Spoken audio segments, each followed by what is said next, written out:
and gentlemen, we have 5 more minutes. What do you say? Okay. I want to enter that girl's now. I don't know if I know say. Okay, no, don't worry, don't worry. Oh yeah, no.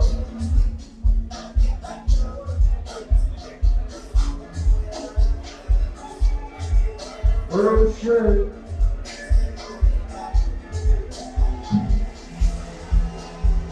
I'm supposed to be okay, but I go back and my roots. I go do my money roots. Ladies and gentlemen, please, contribute to your food. Let's have 4 more minutes. 4 more minutes. This money is my fault of me. This money is my fault. Ladies and gentlemen, don't mismanage your phone. Save it to spend it back. Save it to spend it back. Don't mismanage it. Don't put it in cigarettes. I don't tell you now. It's a sky beam. Take me there. Take me there. Take me there. Oh shit. Woo.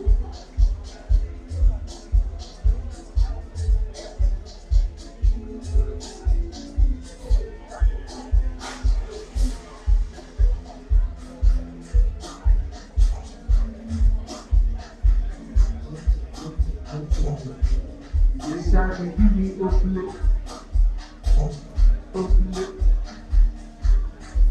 Okay, we have 2 more minutes. 2 more minutes to finish up our refreshment. 2 more minutes, guys.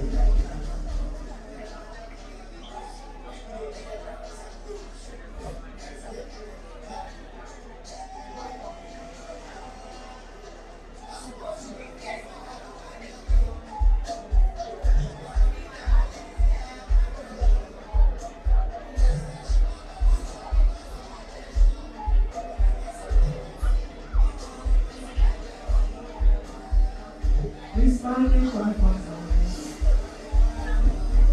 This time is my fault.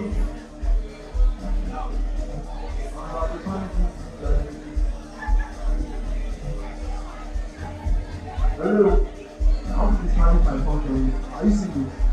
That's singing. Come on. Give us some room to fingers. I don't see person where I won't buy words on phone like this. But my money is going to be rich. Can we dance? Just give me some dance so that you really keep this up. Where are my content creators?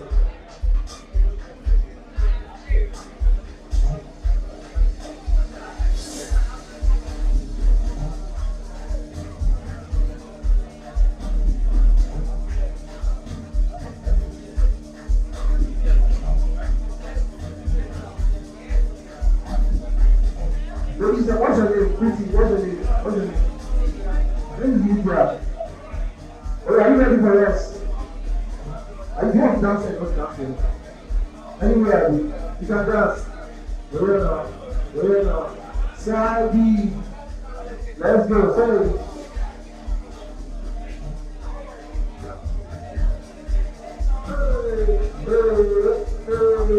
Hey. All these are among us. Para tudo free.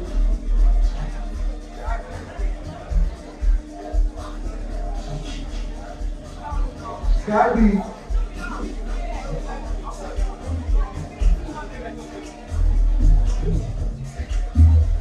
Are you ready? Where?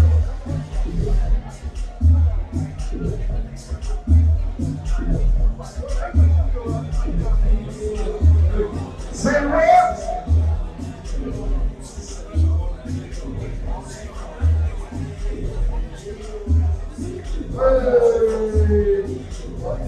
I don't see why I want to go to a like this.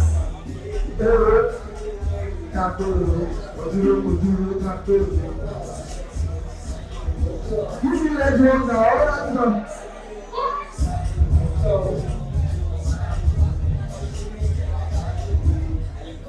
Thank you very much. Thank you very much. I want another ask one girl like this. Let me go that girl. This one. Hello. Hello. Any color now? She dey use me talk. Can you come outside for a bit? Yes. Yes, bro. I will find another person. My shorty. Show. Real quick. That area of the back. One turn of the camera. Don't catch it. I say, come. I like your smile now. I want that version for you, but I could do like a coach. Before I fall now. Real quick. I think another lady to complete my okay, let me do theology. Just stand there. See, stand there. Please do video for me. Real quick. We have just 2 more minutes.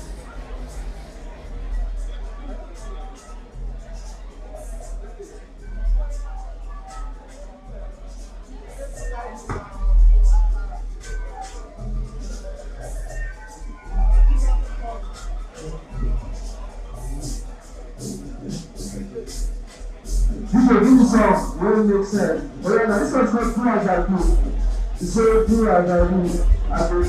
Do as I do, I go do. What my content people now, how many video now? Let's show me this one. Say do I go do, I go do. One leg forward, do like this, do like this, do like this. Come on, now let's say it as I do. Come on, do like this. Do your hands up, do like this, do like this. Do like this. Come on, let's see that leg walk now. Do like. Remember when they come to the Buddhas? Which are you to the Buddhas? Tinubu dance. Tinubu dance now. That's what I really go for. So now, she better be down. You gotta better do it. Tinubu dance. Tinubu dance. Which other dance I can do like this? Which other dance? Let me see. Abba. So this one we'll do right now. When I say I know the dance, street dance, we will not do what we call choreography. When my videographer, you have a videographer. So when I say everybody, I want to know this song. I'm trading my sorrow. You sing it together. So one time, when I say I'm trading my sorrow, you follow me. One time, I'm trading. How do you see it? Yeah, put your hand like this now. Do your hand like this. Put your head down. So we sing it together. When I say 1, 2, go, we sing it together. 1, 2, go. I'm trading myself. Come on. I'm trading my shame. I'm laying them down for the joy of the Lord. What is also happiness? One time, everybody say, I'm trading my sickness. I'm trading my pain. I'm laying them down for the joy of the Lord. Ladies and gentlemen, a round of applause for them. Thank you very much.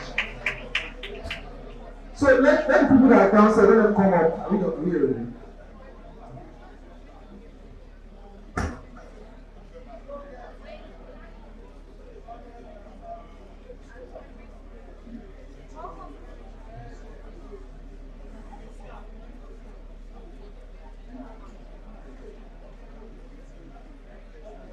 Welcome back, everyone. Thank you so much for staying with us up until this time. I hope you had a fun time during your next open session.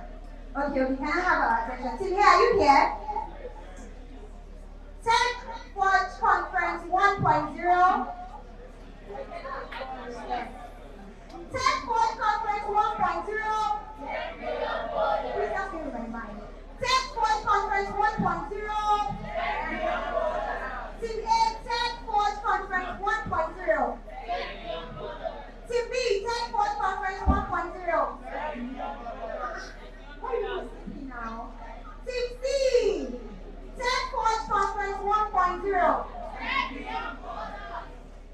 Team Speakers and Team 7C, Techforge Conference 1.0. Thank you so much. Alright, so we have to get to our next final session right now. I know we're all active and all, but I would love us to settle down. If you have a seat, please find your way to your seat. And let's have our third and our last panel session. It's about to be an amazing time. Okay, can I have your attention if you're having side talks? If you're having side talks, this will be a great time to please pause so that we can have a panel session. Alright, very quickly, Alfera, one of our sponsors, wants to have a very quick talk with us for just a few minutes to tell us what they do and how we can partner with them or engage in services. Alfera, can I have you here, please? Okay, great. So, with a very warm round of applause, let's welcome Alfera to the stage as they speak to us. Oh, it's nice to have you guys. Please jam your hands together for Alfera. Thank you so much. Good afternoon. First of all, I want to thank the organizers of this wonderful event. I see a lot of youth in the house, and I'm very inspired about the future of this country. Please, in the round of applause, please applaud the organizers of this event. Techforge Conference 1.0, the 2.0, and the 2.4. My name is Lydia. The project manager of Techforge, an IT consultant firm, and also a real estate company. In 2018, I was working with the project OPN in Switzerland. The project was into open packaging and also real estate. So I worked with that company. The company was based in Silicon Valley in Switzerland. So I learned a lot from that company. I worked for 6 months, and I saw something that can be applicable in Nigeria where we are here. Because I believe technology or development shouldn't be just about the apps, but about the usability, the utility. So I found out that there was a large lacuna in the IT real estate aspect of Nigeria. So in around 2020, I was in a project whereby one of my workers came to tell me something that happened. He said a young man that was staying abroad in Dubai, he contacted his brother to help him manage a very large project which he was handling in Nigeria. To cut long story short, after 5 minutes, the project was dead and buried. So he saw a friend when he came back from Nigeria. He said, okay, please can you help me see what happened to me? He gave the project to a friend, and I tell him the same thing happened. So I now applied my knowledge, having worked with some companies outside the country that are into IT and into real estate. I say, why can't we have an application? Why can't we have a platform whereby real-time updates can be given to whoever is people in Nigeria or outside the borders of this country, whereby there will be transparency and trust. One thing you can agree with me is that in this country, for the politicians, to the church, to outside every aspect of the country, trust is one thing that we can never pass for. But I realized with blockchain that can be achieved. With blockchain, we can have transparency, we can have trust, we can have integrity. So I said, okay, let me apply this in real estate. And I can tell between then and now, the 4 years, 2020 to 2024, we have been able to handle project worth 1.5 billion naira. And all in real time update. But I had to pause that for our period. I had to meet my team and tell us, let us pause. We have been able to produce an MVP, a kind of a test net, is in crypto, that we should take this to the next level, make it a mainnet platform whereby we can now launch it outside, whereby things outside the country or Nigeria, you can have your real estate project or your blockchain project or whatever project you are doing, and having real-time updates. So we came together with a group of professionals, architects, engineers, and the rest of them. And we developed this plan that yes, when the client contact us, we onboard the client into this app.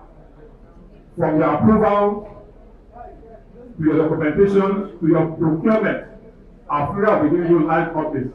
So you don't get to spend money beyond what you spend. You don't get to waste money by giving your friends or your family which you think you can trust. But you can trust the blockchain because it is immutable. So we've been able to build that platform up to now. But for now, we had to pause because we realized we have a lot of clients which we couldn't handle for now. So I believe in the next Techforge conference, you're going to see a different set of our failure. where we're going to take the real estate industry in Nigeria to the next level. Thank you very much. Thank you so much. You have something else? Thank you very much. Like my colleague has said, we trust in the next event we will be having live display of what we've been doing and then the future, what the future holds.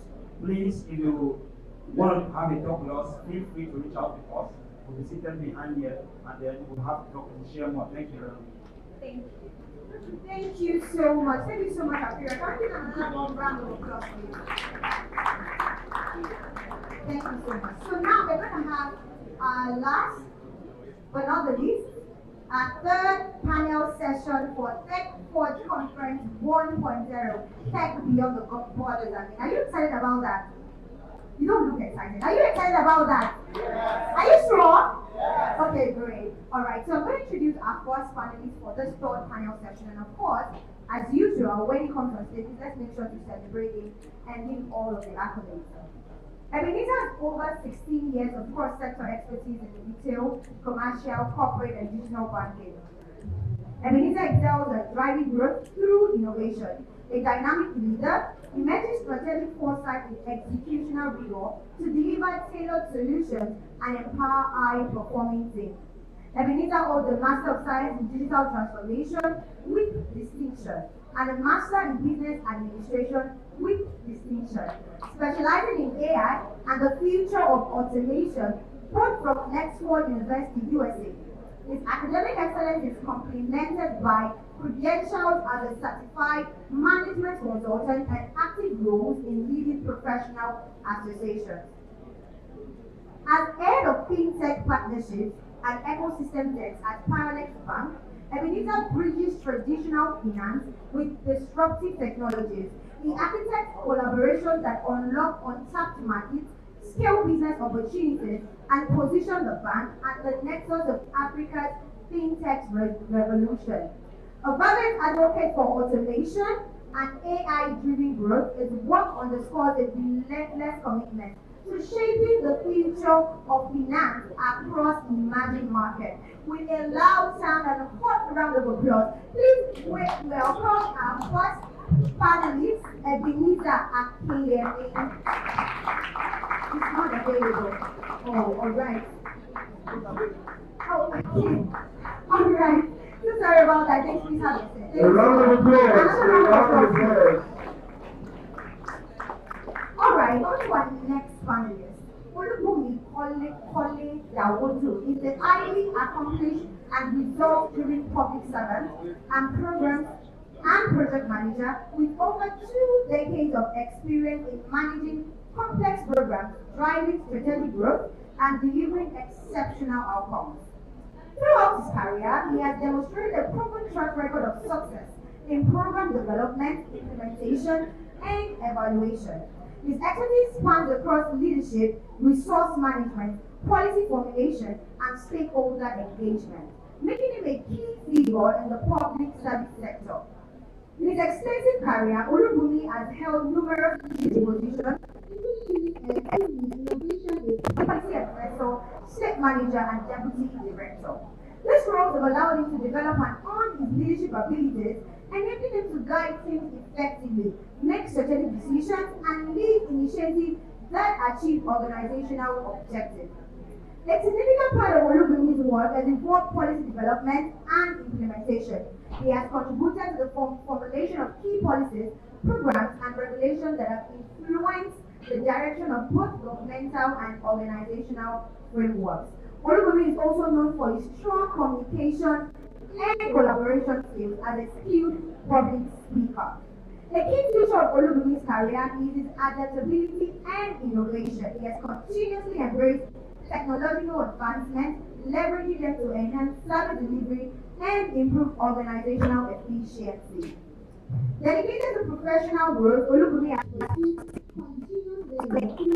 his career. Olubunmi's core skills include program development, project management, and team leadership. He has a strong background in creating program proposals, budgeting, and establishing work plans that guide projects from inception to completion. Moreover, the focus of mentor training and evaluating members ensures that the team elites are highly effective and continuously improving. With a sounding warm round of applause, please make welcome Olukumi as comes as our next panelist for the third panel session, Techforge Conference 1.0 Tech Beyond Borders. Thank you so much. Come on, round of applause. Thank you very much. My final panelist for this final panel session for Techforge Conference 1.0, Ayo is the co-founder and CEO of Fusion Block Labs, a blockchain and AI venture studio company building critical infrastructure and developer tools for the next generation of intelligent applications. He leads a globally distributed team across London, Lagos, and Southeast Asia, developing core technologies that bridge blockchain systems with emerging AI capabilities. Under his leadership, Fusion Block Labs applies first principle thinking and deep technical execution to solve some of the hardest problems driving meaningful progress across the frontier market. With a loud and warm round of applause, please make welcome the third panelist for our third panel session, Ayo Orekoya. Thank you so much.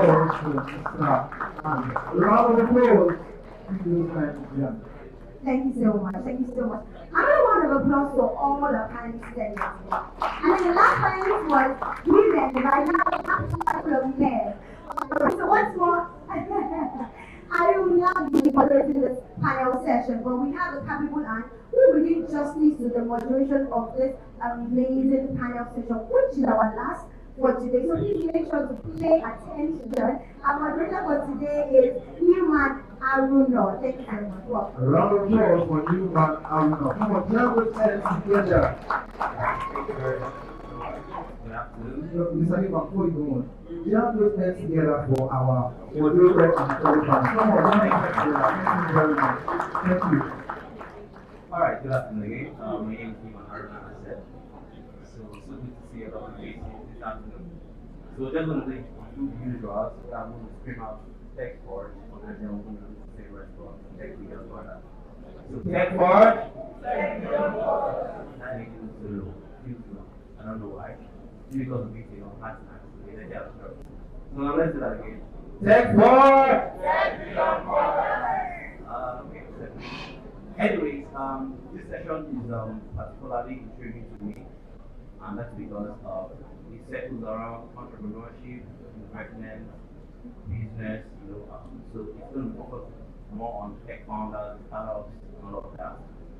And in retrospect, I think a few weeks ago, one of my mentors in the US got to meet a billionaire and they had a conversation or something, and he shared with me. And when I went through that on LinkedIn, I found a very interesting statistics, and that was, I think, currently in 2025, 9 out of the 20 fastest growing economy happens to be in Africa. We're talking about Sudan, Rwanda, Uganda, right? So 9 out of 20 are in Africa, yet less than 1% of the global private equity and venture capital. Africa receives less than 1%. So that's interesting, that's fascinating. And Africa happens to be the only continent with rapid population growth, right? So I think we amount to about 1.5 billion. So yes, with this many people we can have together with me for that. We will be discussing how to connect this, what investors want to see, what they fail to see, what are the gaps between situation across Africa. So yes, just going to be running through the introduction to this session. A lot of to pay attention as I read through. So yeah, Africa's startup ecosystem has captured the attention of global venture capital firms seeking high growth opportunities beyond traditional markets. So this session, So this session explores the dynamics of cross-continental capital flow into Africa, examining how shifts in microeconomic conditions involve the regulatory framework and the unique challenges of summer and winter funding cycles shape investment decisions. Through sectoral analysis spanning fintech, healthtech, agritech, and deep tech, we identify the key value drivers that attract international investors, including scalable business models, strong founder market fit, and localized solutions for progressive infrastructural gaps. So this session invites us to probe a fundamental question: how can Nigerian investors harness the momentum of global capital, expertise, and collaboration to accelerate homegrown solutions and position Nigeria at the forefront of Africa's digital resonance? So over the past decade, Nigerian startups have transitioned from local experiments to international contenders, drawing interest from Silicon Valley, European syndicates, and Pan-African funds alike. Yet, with opportunities comes complexity, fluctuating exchange rates, evolving regulatory frameworks, and the imperability of local priorities. So this panel brings together the perspective of three critical actors in that journey. Yes, we put your hands together for them. Institutions and corporate venture investors who unpack the microeconomical currents ranging from monetary policy in Lagos and Abuja to the US. Interest rate decisions that direct the ebb and flow of cross-border financing. Seasoned Nigerian founders who have navigated seed rounds with dollars and naira alike will reflect on the operational and cultural dynamics of scaling with overseas partners. Finally, ecosystem architects, including accelerators, directors, policy advocates, and corporate social impact leaders, who shed light on blended finance structures and public-private collaboration models that can de-risk investment while ensuring capital steps from its central innovation. Across three segments, sectoral opportunities, partnership mechanisms, and resilience in practice, we will explore how fintech, agritech, health tech, and deep tech ventures can craft investors' narratives that balance global benchmark with Nigerian unique market demand. Okay, I'm just going to pause there. So I hope you enjoy the session and listen attentively as it's very fun and very easy to our home. Thank you very much. And let's move further. Our host has already introduced me to the start, so I will not do that. I'm just going to move straight to the questions, and each of them will like giving us their thoughts, their opinions, their experience within these sectors, and hoping we can learn from this. So, for our panelists, can you briefly explain the term funding summer and funding winter, especially for new entrepreneurs experiencing these cycles for the first time? So, Mr. Ayo. Good afternoon, everyone. So let me reintroduce myself. My name is Ayo Requoya, and I lead a venture studio company. I don't know if anyone is familiar with what a venture studio company is. Is anyone, do you guys know what a venture studio company is? Okay. So a venture studio company is a company that builds companies, right? So, when you think about like startups, right? So those are the company that builds different kinds of startups. So that's basically what we do. And Techforge is on blockchain and AI sector. So if we're going to like put that under like a category, it's kind of like tech, because these are like for tech that has a certain level of technical capacity. So to answer the question about so I think I can speak to this firsthand, because I've had to raise capital between the summer period as well as the winter period. So of course this is like funding winter. So I think an easy way to describe that is a period when it's really hard to raise funding. Now, what are the things that causes this? be macroeconomic, factors. It could be, investor sentiments, right? So it's like a period where people are not really willing to take risks, right? So, that's like, when we say it's like winter. So summer is when everything is hot, right? People don't even check. Everybody just wants to be part of like new technology. And I think in Nigeria, I'm sure, I think sometime around 2021, 2022, every time you open Techforge, someone was always raising money, right? This guy raised 2 point something million dollars, and it all just seems so easy. Like, like what's going on? Like, why is everybody raising money, right? So within that period, I mean, everything was hot. It was very, very bullish, and all of a sudden, it's crickets, right? I'm sure even this year, 2025, I don't think we've even seen any like major, funding announcements, and it's because, the landscape has changed. So right now, investors are more wary. They are not moving as fast as they used to. So that's like, the two dynamics. So for me, I have raised money between those, two periods, and I think I have a very strong account for what that is like. So I think maybe I will proceed, and you ask me questions around that. I think I'll Definitely, definitely. Thank you very much. I think one thing I'm happy that is winter is coming. About people that see the series Game of Thrones. Now, when we say winter is coming, so yes, you can just tap that to me for proper understanding. Yes, Mr. Olumi, please. For that. Thank you very much, and good afternoon, everyone. So I share the same view with Ayo, but not the same view with Norman, because yeah, it's winter already. It's not coming. It's not coming. So these are terms that were used, in the US for, raising funding for students and researchers and all that. So it became a norm in the tech world, for people to say funding winter from this summer. Just like I said, funding winter is when it is, it is cold. So funding are scarce.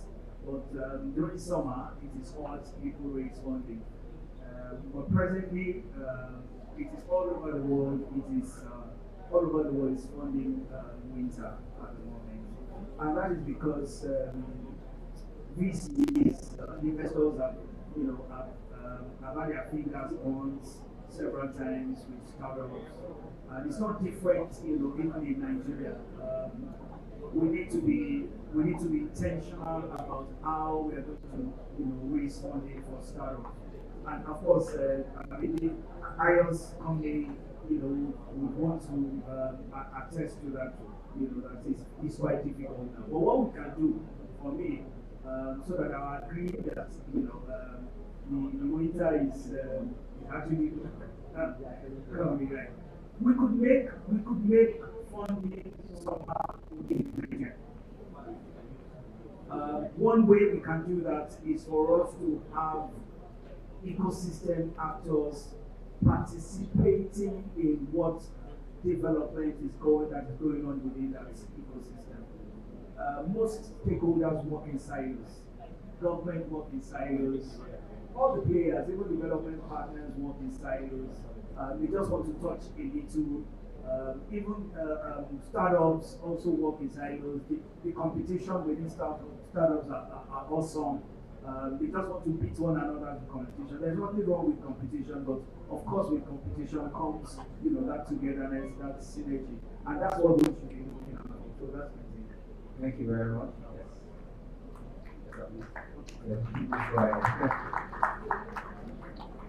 So, my name is Ebenezer Wokosini, and I agree with Olumide and Ore regarding their description of summer funding and winter funding. So, I will use 3 words for winter funding. During winter, it is cold. During winter, there is climate. And during winter, we are all clamoring for survival. So during the period of winter funding, and this is when we don't have enough funds for startups, and then startups need to rejig their strategies not to look at valuation, but looking at how they will make profit so that they will be able to survive the next round funding. For summer, during time of summer, it is time of when there is hot, there is heat, and then there is a lot of activity, and then there is a whole lot of things being done during that period. So I agree with what Olivia said, that there has to be collaboration. Besides, I work with parallel staff, and I help with fintech partnership and ecosystem. I have been able to meet with a lot of partners, and then this is missing from what is said. I mean, the collaboration is not there between the stakeholders, the various stakeholders. They are all working silently. When everybody comes together, even when it is winter, everybody will still survive. Thank you. Thank you very much, really appreciate it. Let's put your hands together for that. So, Mr. Bing, there's a follow-up question on that. Okay.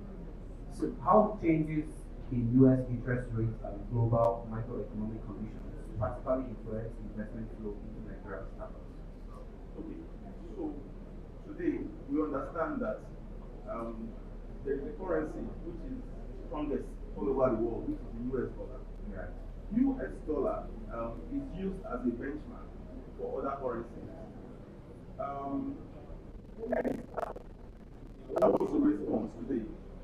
You don't hear that they raise this amount in naira or in yuan. It's always in dollars.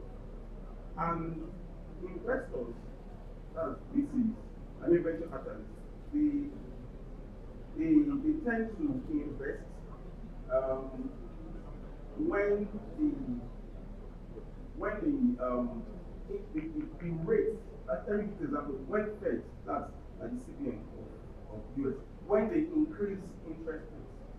So this is, we prefer to pull out their money and invest in a less risky and also safe ventures like government bonds.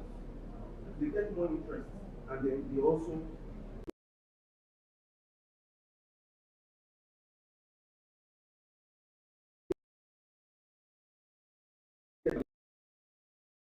you get 100%. You all understand. You all look at the food to raise about $5 million, and they are no more. And because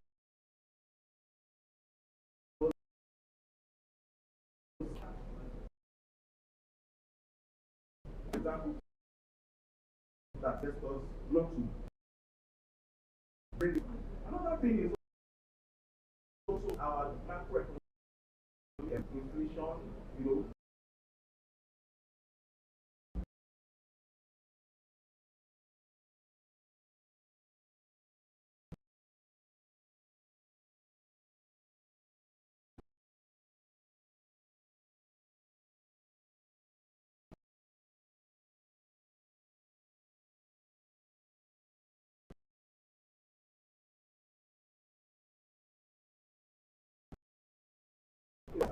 especially for VCs to bring in money, especially into Africa. Another thing, and is what is also happening in the case of Russia-Ukraine war, that also contributed to this because most VCs decided to just hold on a bit.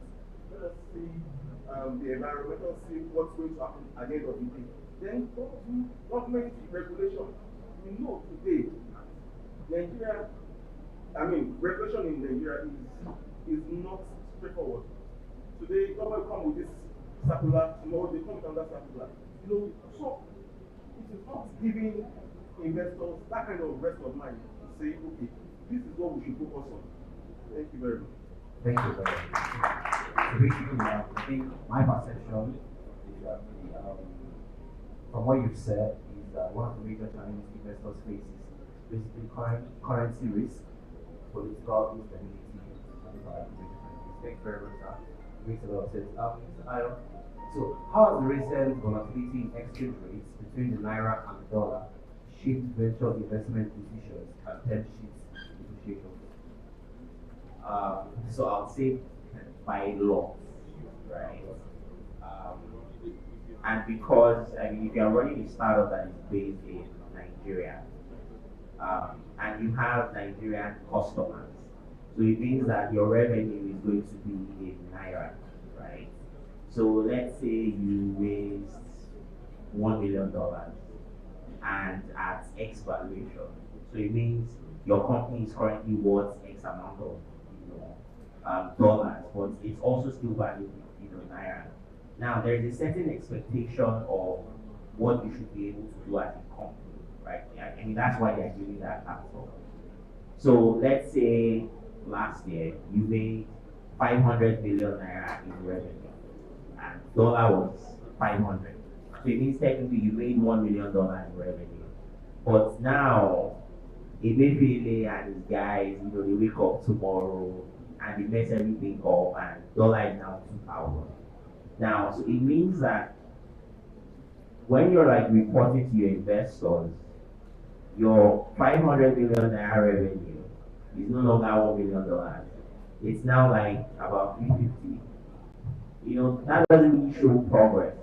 And it doesn't. I mean, it's really hard to go from making 500 million to making 2 billion or 1.6 billion.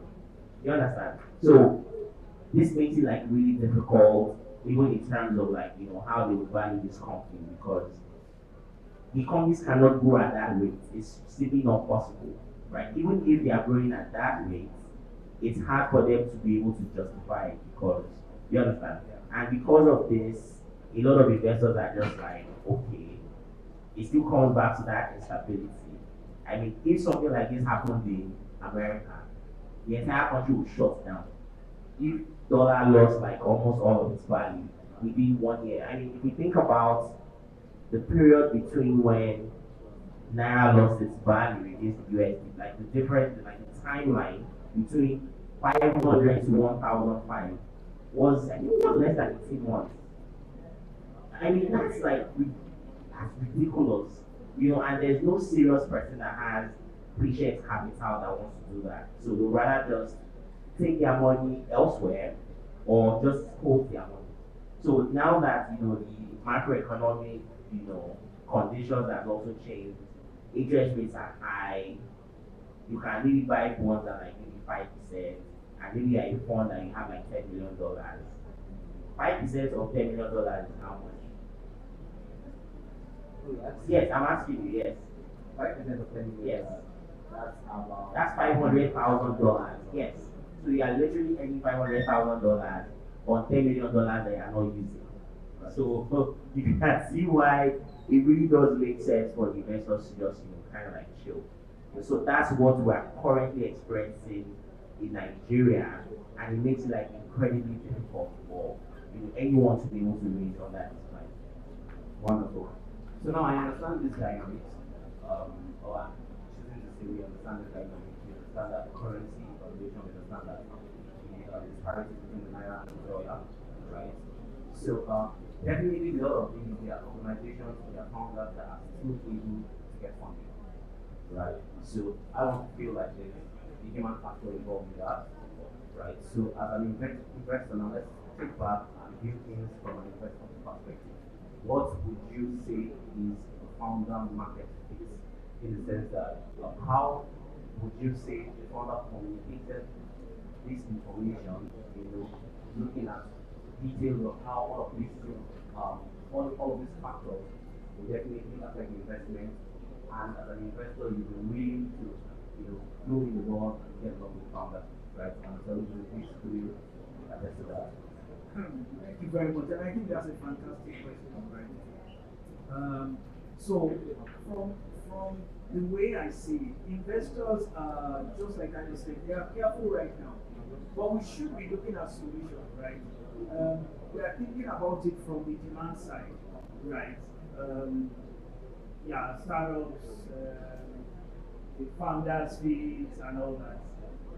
I don't think we should look at it from the demand side. We should first look at it from the supply side. What should we do if there's a dearth of investors? How did these investors even gather in US, right? So we could also do the same thing here Africa or in Nigeria. Nigeria's economy is one of the largest in the world. Forget about Africa, it's one of the largest in the world. And we are doing fantastically well until we started depending on dollars. So that's why we started having issues. Now, what they did in the US was to get profit before tax of great organizations and then pull it together. It turned into an investors fund. And we could also do it here in Africa, we could do it here in Nigeria, but we're not doing it. So that's why it's difficult for startups yapa in Nigeria, as in plenty ideas, and sometimes the human face, right? I just pity them. Because they are putting in so much effort, but in return they are not getting anything. And so all of them want to get funding. So now let me go to the demand side, right? What investors are actually looking for, let me tell you that today, is not your products. And most startups are pre-products right now. Yeah. Funders don't fund pre-products. They fund pre-revenue. And we should get that straight. It's pre-revenue. So if we fund it now, what's my return on investment? How soon can I get it? So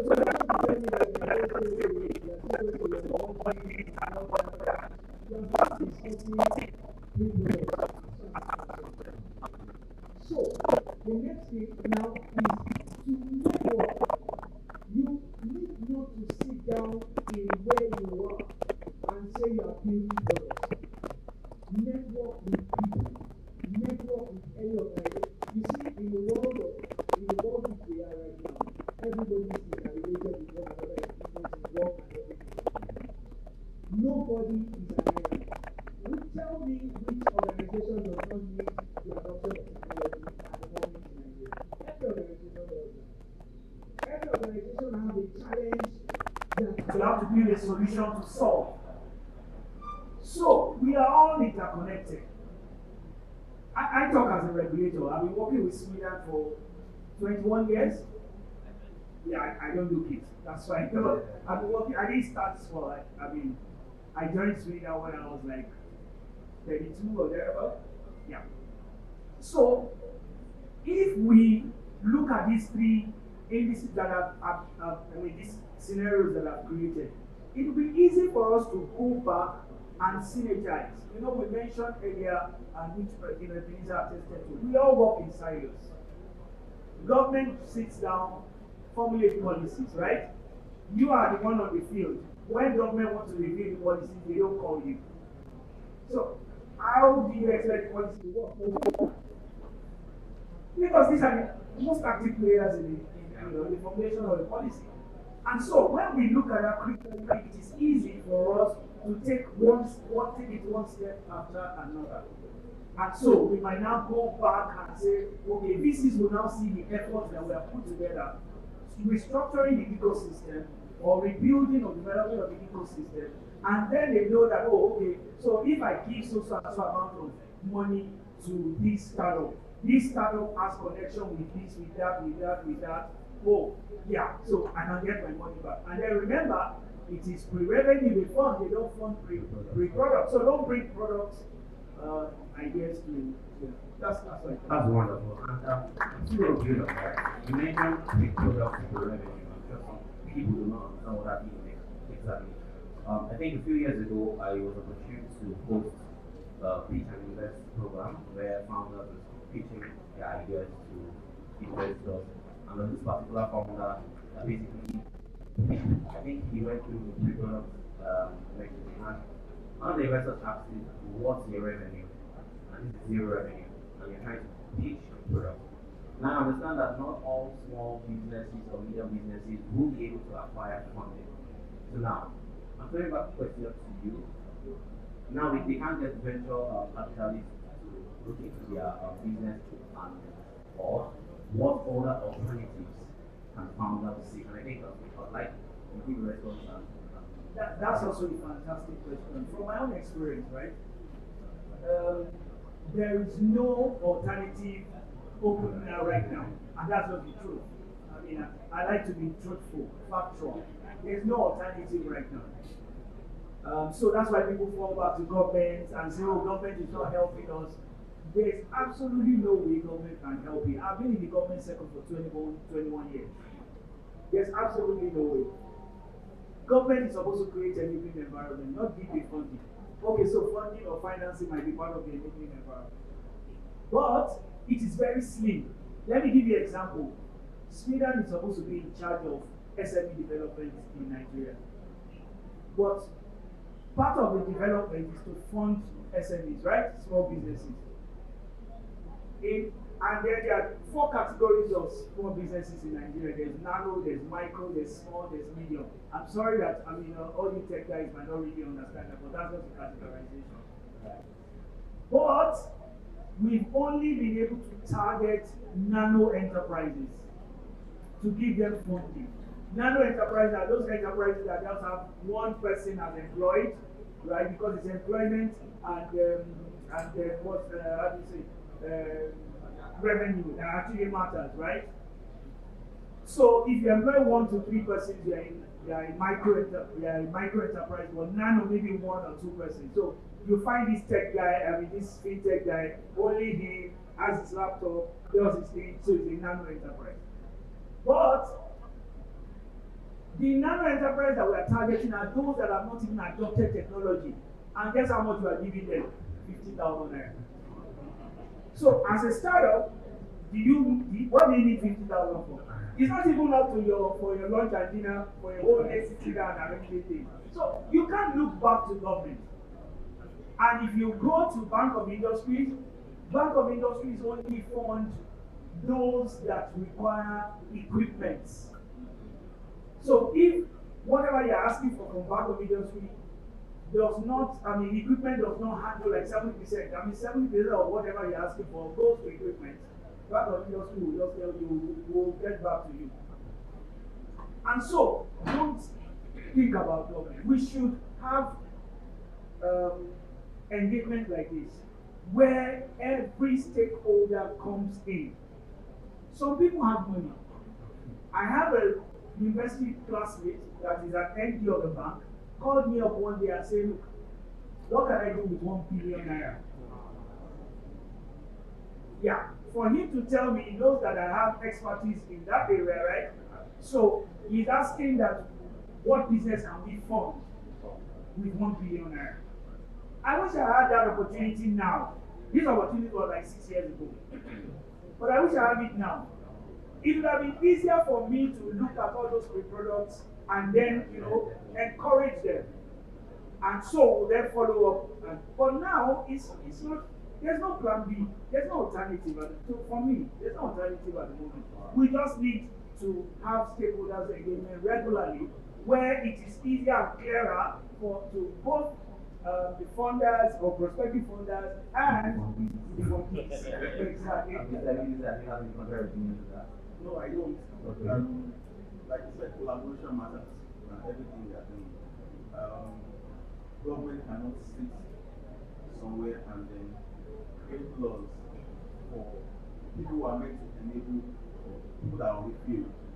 The guys on the field should also be part of, they should be included in that decision making, so that they will be able to bring experience into whatever policy they want to bring up. And yes, government, as we speak today, might not be able to help with the funding. We have angel investors, who are individuals that, like you said, they have money, but they don't know where to put their capital into. And some of them are also afraid of declaring what they have. So they just want to channel it into something that is profitable. Something that is going to have social impact. So when we have that collaboration, even the local networks, which we also have, those guys are also very close to government. So when we have this kind of gathering, we bring in different stakeholders, and then we will be able to, come up with policies, come up with funding, with enabling manner, that will ensure that these funds, are put into appropriate use. Okay, next question is going to be towards you. And still being on what he said about given a scenario where an organization or a founder's product is not digitally proven, right? So he mentioned something about Sweden giving them like $50. So now my question is two-faced in the sense that how can such people get these individuals that we're talking about that happen? Right? How can they attract such individuals? One, the product is not digitally focused. As you said, most products right now, most brand people are trying to use technology into what they're doing one way or the other. But if these founders have not found ways to communicate that, or to find how technology can actually innovate whatever service or product we are offering, how can they attract such local investors and also international investors? Okay. So this boils down to the founders being capable of, they should be sure of what they want to deliver. Right? Let me start by looking at the regulatory framework. So as a founder, you must be conversant with the government regulation. You must have like your company must be back to CAC. So that's the main thing. So you must register under CAC.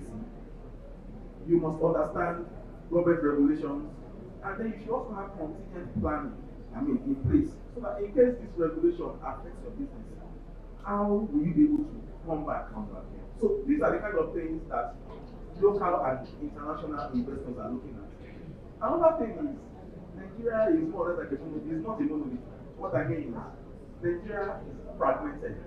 Today we have about 500 languages and also have 350 cultures, which is quite unique, unlike other countries. So, put it together, Nigeria has about 850 different people, different ethnic groups. So, you should be able to know how to come up with like a plan, how to bring everybody together.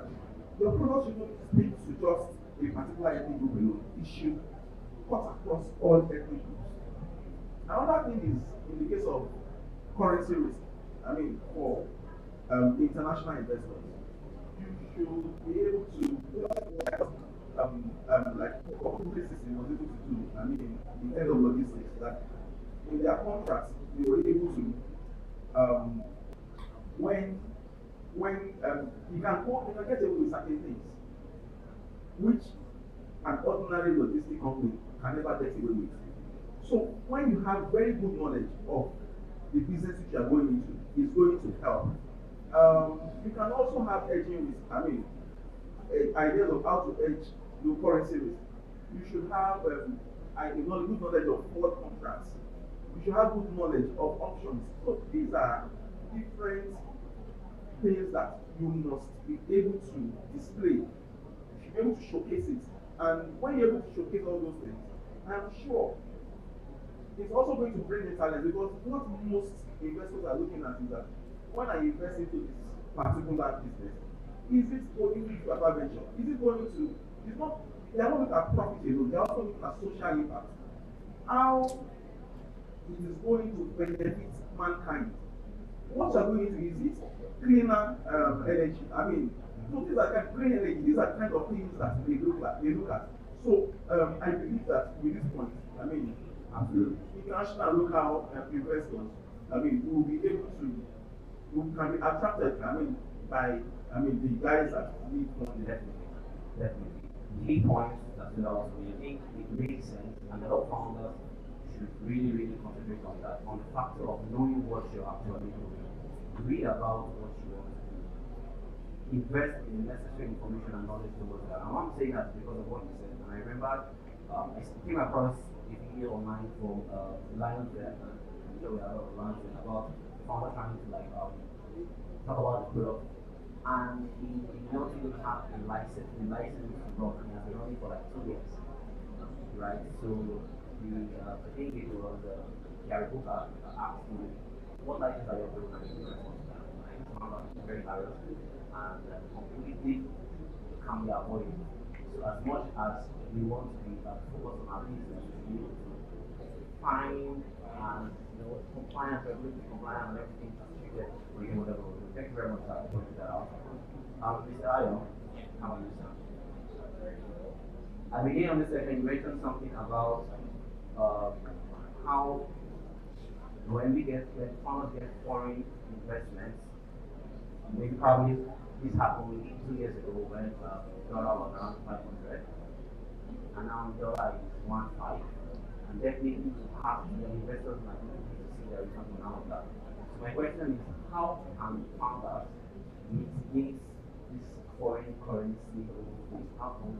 How can they project whatever they're going to do with their business, have a mitigation in mind concerning foreign currency? Okay, it's very interesting. So I think I'll use myself as an example. So, though we have a globally distributed team, and one of the things that I figured out very quickly was, when the whole naira dollar was very unstable, we had to shift our focus towards being global, right? If you can make money in USD, you don't have naira problem anymore, right? So I figured that out very quickly. That okay, if you try to play here, you have to be. It was just too unpredictable. So build local, sell global.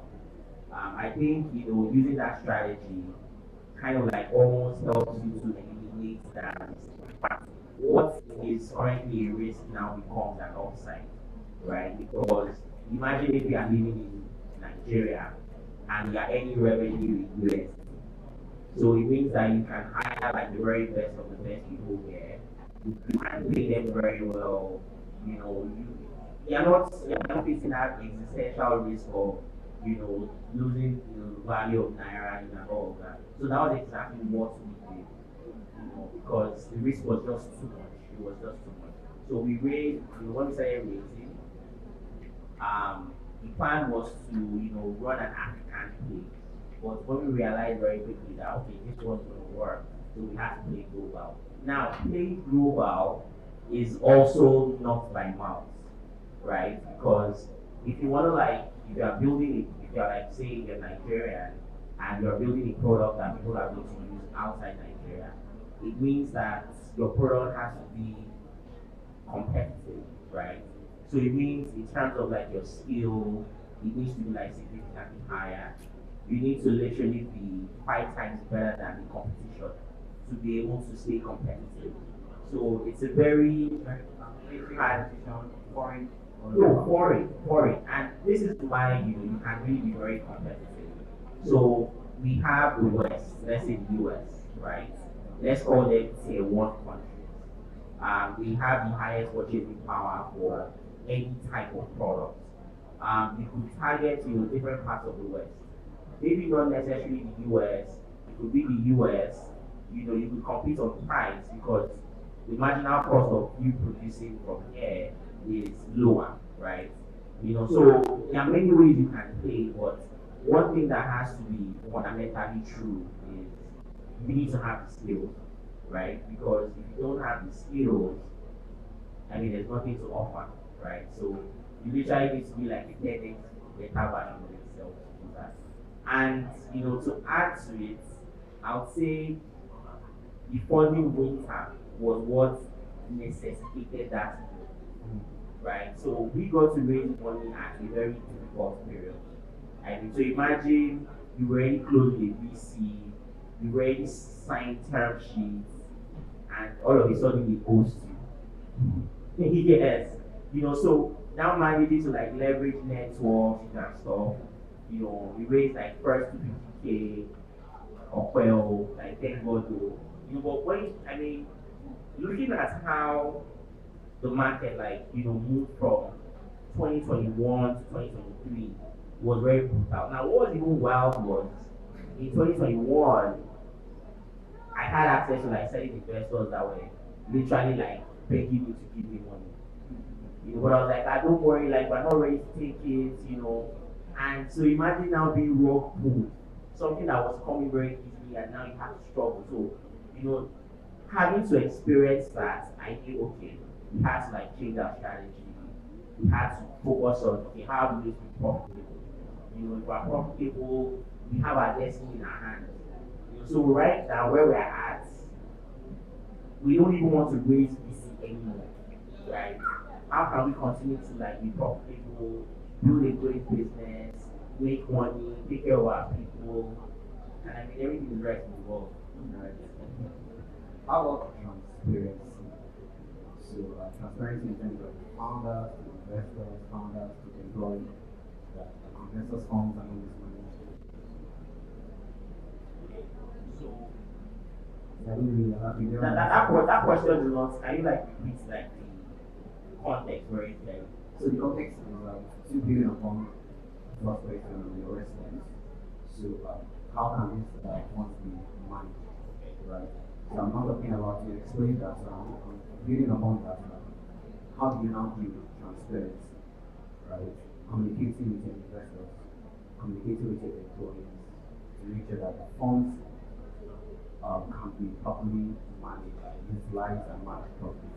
Okay, so I think first place is having good corporate governance, right? So even though you are like the founder of a company, you are still accountable to people, right? It's not your money. You can't take investors' money that you're carrying back, you know, and stuff like that.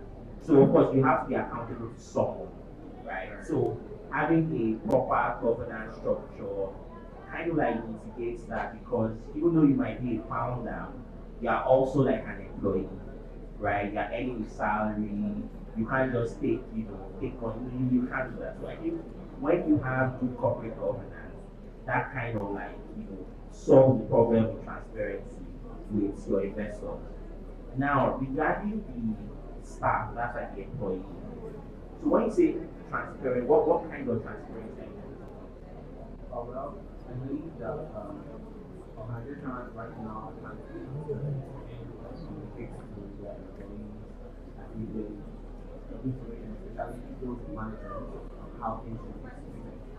So, still at that point, I don't think that the transparency should be completely open. Right, so that's when so it's a gray area, right? So but now that you provided more content, of course with management, right? You have your senior management guys on your team. Of course they need to read the rules, for everything that is happening, just labeling, and all that. But in terms of the other staff, you don't necessarily need to share all of that. okay. Thank you very much.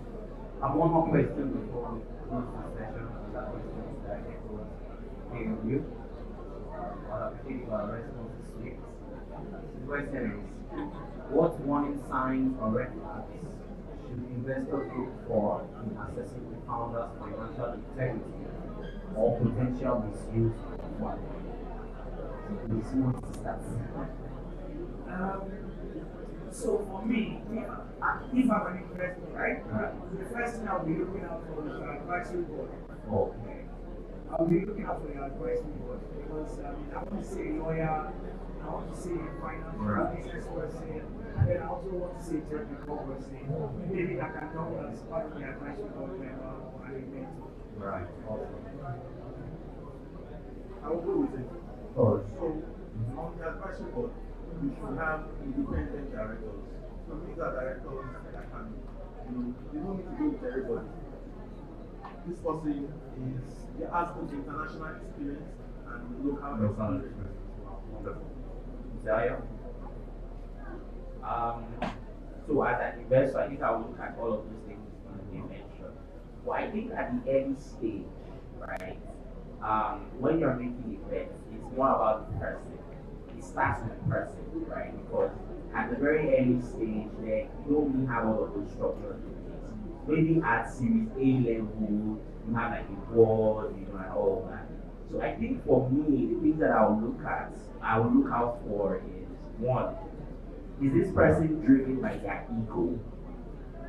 Now, the reason why this is very important is because a lot of founders are driven by their ego, right? The reason why they want to like even build a company is so that they can become popular. You know, they can announce to everybody how they raised this, they did that. Because once the person is led by their ego, there is a very high likelihood that they are going to do certain things, right? So let me give you an example. A founder that is driven by ego raises $3 million, right? First thing he's thinking about is how can I show the world that we are rich, right? He goes to rent like this very flamboyant office, it's really like a lifestyle, but the company is not really making money yet. So if we look at it fundamentally, I think one of the reasons why a lot of early stage startups fail is because of ego of founder. Thank you very much. Okay, I personally feel like this session was for me. So I don't know if you have founders in the Have you found us? Okay, yes. Okay, okay, yes. The gentleman there has a question, please. No, not you. Can we get the mic? Sorry, we only have time for one question. One question. One question to one question.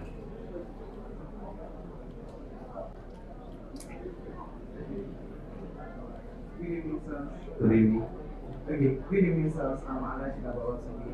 So, I'm actually a founder of a mental health AI company. Working on mental health AI. So, I just wanted to ask, what advice do you have for us, and like, how should we come up to investors to like asking to fund for our company? Okay, so let me give you very unbiased, feedback. So I'll say that if you're building like mental health products, you need to really look at, who your customers are, right? The general assumption is, mental health, everybody wants to solve their mental health problems. But in Nigeria, people are battling with like a lot of problems. People don't have light, people don't have food. So there are certain problems that are vitamin problems and some are painkiller problems. Now in a country like Nigeria, we mostly only spend money on painkiller problems, right? So you really want to like look at that, because if you're targeting like the Nigerian audience and let's say the cost of your service is 1K, the person that is paying that 1K, you are competing with that person spending that 1K on data. So if an average young person was to spend 1K, would they spend 1K on buying data to comment on Instagram, Twitter, or would they use that to pay for like mental health? You understand? So, but if you think about mental health, it is a global problem, right? It's beyond Nigeria. So I would say that, as a founder myself, you should look beyond just the Nigerian market. And because your product is technology first, the people that would use it don't really care about the founder. They are more concerned about, does this product work? Does it work for me? So I'd say, first of all, expand the market for the product. Because once you're able to expand the market, when you're now speaking to an investor, your company now becomes a global play. You understand? So, thank you very much. Thank you very much. Thank you very much. Thank you very much. Please, let's put our hands together. Round of applause for this session. Round of applause for them. Thank you very much. Let's plan together for our speakers. Round of applause. Come on, one time And together. I'm sure you've gotten one or two things on how to make it, how to get money. So we have to present for our speakers. Thank you so much. Thank you so much for the time. Thank you very much. Thank you very much. Thank you very much. Photographer. Let's just have a quick photo. I mean, our host can join too. And unfortunately, I won't join because see all those ones. This one's like this.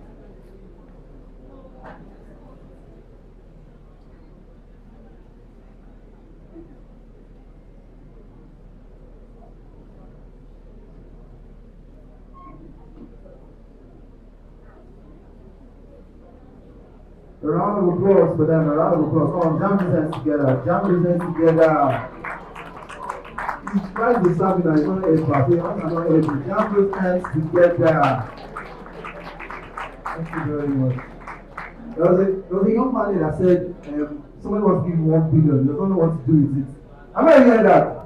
I'm like, my camera is 7 7, like, how do you don't know what to do with 1 billion? Well, ladies and gentlemen, that's rich people problem, right? Actually, Rich people problem. thank you so much. Thank you so much, our panelists. Thank you for the information. Thank you for the knowledge. Thank you for the education. And this appreciation will not just go for this panel session, but every other panel session we've had. I'm sure you learned a lot from all of them, right? Right? Great. So it's time for you to action everything that you've learned. It's time for you to put it into building something that will last, and of course, you're building responsibly. All right. So we're just going to mention all of our sponsors and give appreciation to them for all of the. I mean, in front of you, you have your food and different snacks and all.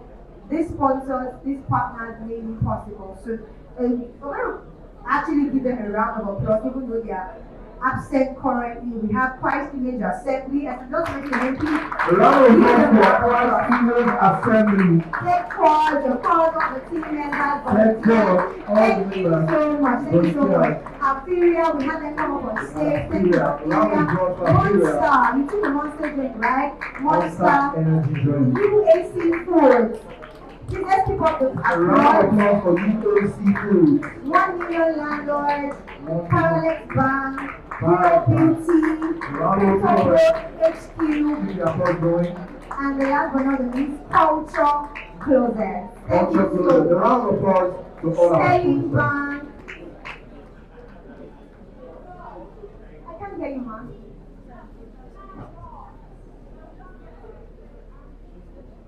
Okay. What she said? Could you come up with, so you're one of our sponsors. I didn't mention, I'm so sorry.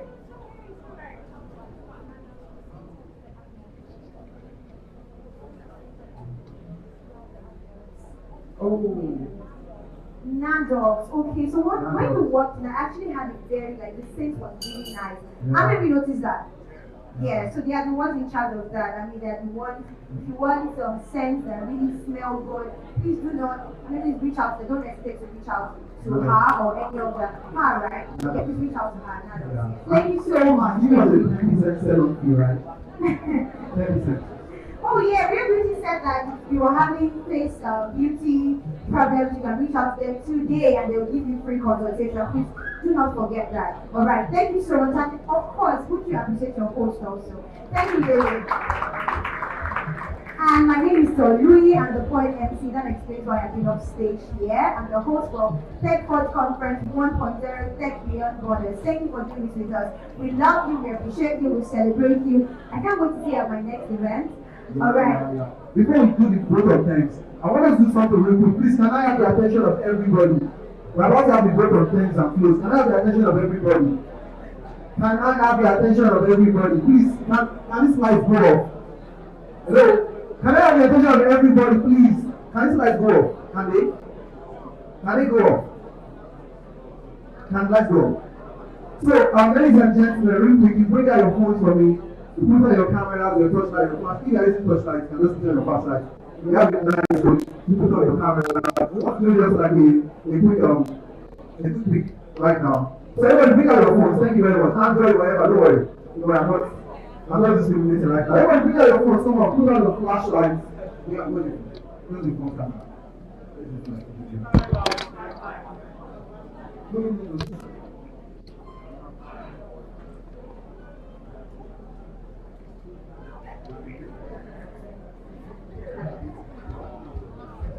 Alright, so we'll make this very quick. Alright, then over to you.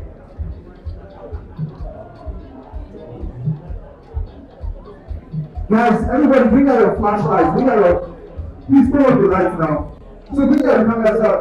Let's go. We're going to do like yeah. So I need somebody that is very tall. You know? I see somebody that is very tall. I can see your forehead. So please, Chamba, wait, so that very tall. Yeah, just the first camera. Just please do that. Everybody bring out your flashlight. I want to see everybody's flashlight. So when I say we are live at Techforge, come down now, let's look. When I say we are live at Techforge, when I say TBB, you say Techforge 2025. Want to go, say TBB.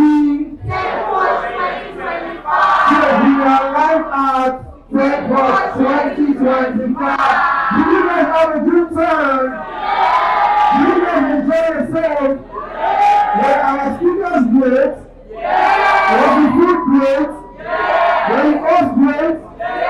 The audiences, were you guys great? So thank you. Techforge. Now I'm going to say thank you. Techforge. For TBB. See you next year. Oh, turn on the lights, turn on the lights. Thank you very much. Turn on the lights. We have one more thing to do.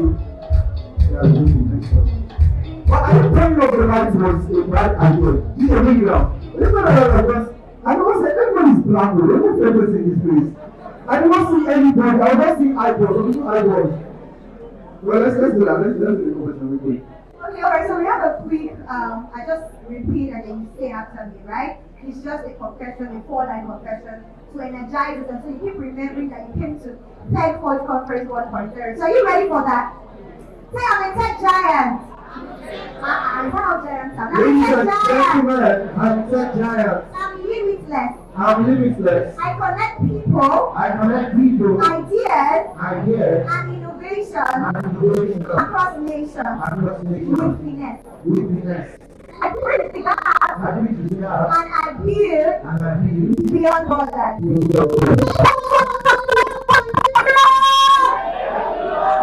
Techforge Conference 1.0. Thank you so much. We're so good doing this. You give yourself a warm round of applause as we welcome our team member from Techforge Conference for their final speech and the vote of thanks. Yeah, to give the vote of thanks, we are going to have PS. A round of applause as PS comes on stage to give the vote of thanks. A round of applause, let's keep talking to the question. Come on. That's the last thing I need to do. A round of applause for PS as he gives the vote of thanks. A round of applause, come on, keep jamming those hands. Thank you. It's been a great time here today. But before I give the vote of thanks, I would like to read some statistics to us. Why today's event is something you must not take with peace slots. I'll just read some research work to us. From the World Economic Forum. It's a publication that says 85 million jobs. And I want you to listen now. 85 million jobs will be displaced by automation this year, 2025. Only 1 in 5 Nigerian graduates is immediately employable. That is according to the National Universities Commission. They had a publication last year. RBS, the popular Lagos Business School, said 62% of employers said they take 6 to 12 months to retrain graduates. I have more sobering statistics here. But what Techforge as a platform, as a movement has done is to imbue us with so much knowledge that will not only make us employable, it will also make us what? Employers of what? Of labor. And please, I want to plead with everyone here today. Beyond the taking of pictures, learn to network. Here today, a lesson has been reinforced. The power of community. I heard that from one of our speakers. If you remember, one of the speakers also said, I got my job through a referral. Can you remember? Do you remember that? That is why you need to network. Please, before you leave this place today, Because that is what will be your own testimony when you come for Techforge 2.0. That I was at this level at Techforge 1.0, now I'm at this level. All the people that spoke here today, I'm giving everyone this assignment.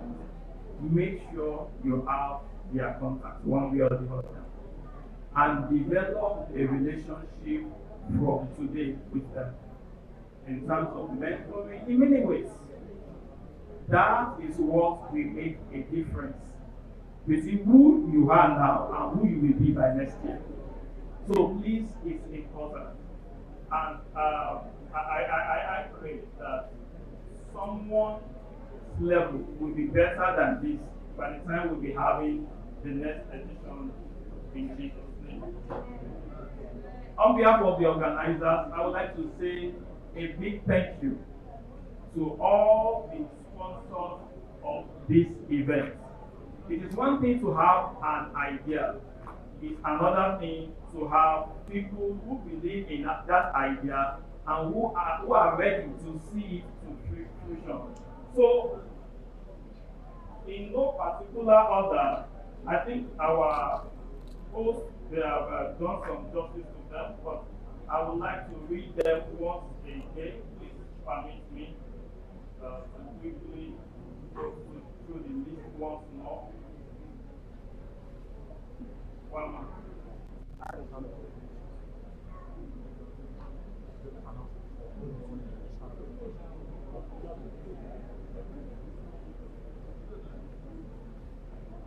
I'd like to go through the list of the sponsors once again. Okay. I would like to thank Christ Image Assembly. Round of applause, a round of applause for them once again. Alfera. Round of applause for Alfera. Monster. Monster Energy Drink. UAC Foods. Round of applause for UAC Foods. 1 million landlord. A round of applause for 1 million landlords. Powerless Bank. A round of applause for Powerless Bank. Real Beauty. A round of applause for Real Beauty. Pro HQ. And Culture Clothing. A round of applause. Also, I want to thank immensely our host, Oluwatola Oluwaluyi. A round of applause for the beautiful, the delectable David Orange, that's David Orange. A round of applause for the... Okay, then I would like to thank all the panelists in no particular order. Please help me appreciate Brother Monsi Oluwadamilola. A round of applause. Come on, jam those hands together. Dr. Kayode Odunogana. Keep jamming those hands together. Regina Ewebajo. A round of applause. Emmanuel Effion. Keep jamming those hands. Come on, keep jamming those hands. Cecilia Oji. Keep jamming those hands. David Sola Oladeto. Adiola Lawal. A round of applause. Cindy Soto. Dr. Olufumi College. A round of applause. Keep jamming those hands. Come on. Ayo Orekoya. And please, I would like to pause because I take notes in 2 ways. I write and I note in my brain. Ayo said something that I would like everyone here to note. He said, build local. Sell what? International. So, now the import of it, I'm a finance person too, is that it will help you guide against, it will minimize the effect of FX risk. That is something you just got. And when he said it, everybody just do it. And I said, somebody just dropped a gold mine. As much as possible, when you build local, you save costs. When you sell global, you diversify your revenue and guide yourself against FX risk. So please, I can tell you what each person said. I was at the back, I was listening and I was taking notes. Then also I want to appreciate Ebenezer Akinyemi. A round of applause. And also the other moderators, as I mentioned their name before, Faith Adaja. Thank Round you of so applause much. for Peter Gaga. Okay. I saw a name here, but I don't like the name they wrote here, so let me change the name. Bright Awadara. Because she's bright. For Bright. I don't like the name they put here. I prefer to call her Bright because she's always bright. And Newman Aaron, thank you so much. Round of applause for Newman And thank you, Newman, for the way you gave the intro before moderating. That intro was please let's appreciate it. Round of applause. Thank you, Newman. So, on behalf of and please, for sparing time to be here today, because you could have been watching the Premiership or La Liga or one thing or the other, right? Yes, sir. For coming here to come and build your wealth of knowledge, please appreciate yourself. Come on, appreciate yourself. Appreciate a round of applause. Thank you so much. But one thing that is dear to my heart, which I will want you to do, is please make sure you make use of what you have learned today. That is what will make a difference between who you are now and who you will be by the time we meet at what? At Techforge 2.0. Thank you. Round of applause for PFS. Thank you so much. This is where we draw the curtains for Techforge Conference 1.0. Thank you so much. Thank you so much for coming out today. For joining us. My name is Solly. See you at Techforge Conference 2.0. My name is David. Follow me on Instagram at MC_DVA. Follow Techforge